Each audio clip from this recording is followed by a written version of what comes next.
بسم اللہ الرحمن الرحیم۔ حضرت سیدنا ابن عباس رضی اللہ تعالیٰ عنہ فرماتے ہیں، جہنم میں خوفناک وادی ہے ویل نامی، جس سے جہنم خود بھی پناہ مانگتی ہے۔ یہ اس شخص کا ٹھکانہ ہوگی جو نماز کو وقت گزار کر پڑھتا ہے۔ دوستو، اسلام کے 5 ارکان میں سے کلمہ طیبہ کے بعد دوسرا رکن نماز ہے۔ نماز کی اہمیت کا اندازہ اس بات سے لگایا جا سکتا ہے کہ رب تعالیٰ نے اپنے کلام پاک قرآن مجید میں 700 سے زائد مرتبہ نماز کا ذکر فرمایا۔ جہاں نماز پڑھنے والوں کے لیے بہت سے انعامات کی بشارت ہے، وہیں اس کو چھوڑنے، سستی برتنے، اس سے روگردانی کرنے والوں کے لیے سزائیں بھی ہیں۔ رب تعالیٰ پارہ 29 سورۃ المدثر کی آیت نمبر 42 اور 43 میں ارشاد فرماتا ہے، ترجمہ کنز الایمان، تمہیں کیا بات دوزخ میں لے گئی؟ وہ بولے، ہم نماز نہ پڑھتے تھے اور مسکین کو کھانا نہ دیتے تھے۔ حضور اکرم صلی اللہ علیہ وآلہ وسلم نے ارشاد فرمایا، جو جان بوجھ کر ایک نماز چھوڑتا ہے، اس کا نام جہنم کے اس دروازے پر لکھ دیا جاتا ہے جس سے وہ داخل ہوگا۔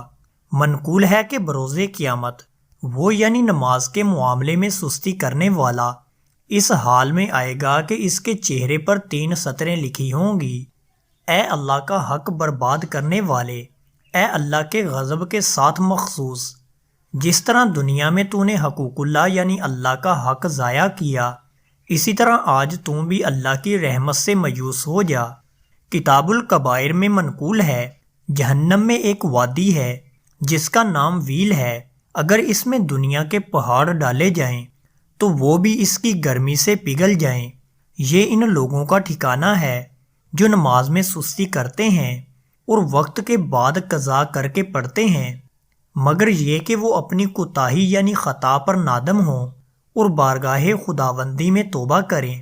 اللہ پاک نے حضرت سیدنا داؤد علیہ السلام کی طرف وحی فرمائی، اے داؤد، بنی اسرائیل سے کہو، جس نے ایک بھی نماز چھوڑی وہ مجھ سے قیامت کے دن اس حال میں ملے گا کہ میں اس پر غضب فرماؤں گا۔ والد اعلیٰ حضرت مفتی نقی علی خان رحمۃ اللہ تعالیٰ علیہ فرماتے ہیں، جو کسی سبب یا عذر کے بغیر نماز ترک کرتے ہیں، خدا اور رسول سے اصلاً نہیں شرماتے۔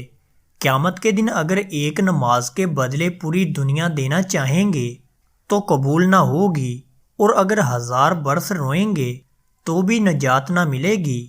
مکی مدنی آقا صلی اللہ علیہ وآلہ وسلم نے فرمایا، جس نے بغیر کسی عذر کے فرض نمازیں چھوڑ دیں تو اس کا عمل ضائع ہو گیا۔ اللہ تعالیٰ سے دعا ہے کہ اللہ کریم ہمیں ذوق و شوق کے ساتھ نماز ادا کرنے کی توفیق عطا فرمائے، ہمیں نمازوں میں لذتیں عطا فرمائے اور سجدہ اور رکوع میں اخلاص نصیب فرمائے، آمین یا رب العالمین۔